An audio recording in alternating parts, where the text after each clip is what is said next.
তাহলে ঘুমায় থাকছেন আপনি, কিন্তু দেখতেছেন আপনি আপনার মৃত বাপ আপনার ঘরের দরজায় এসে ডাক দেয়, ছেলে রে আমার একটু খাবার দে, এরকম বলে কিনা?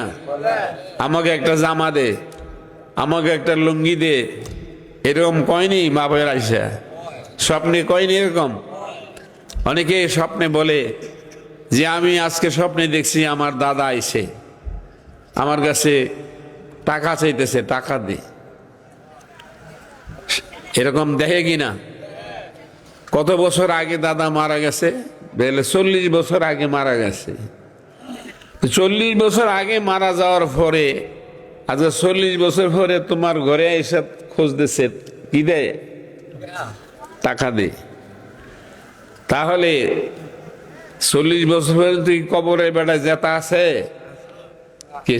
কবরের মধ্যে লাশ বিছারে তাইলাশ করলে পাওয়া যাবে?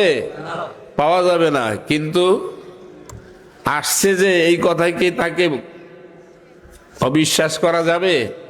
সে কি এটা অবিশ্বাস করবে? দুনিয়ার সবাই বিশ্বাস না করলেও সে বিশ্বাস করবে, যেহেতু সে দেখা পালাইছে। ঠিক না? ঠিক।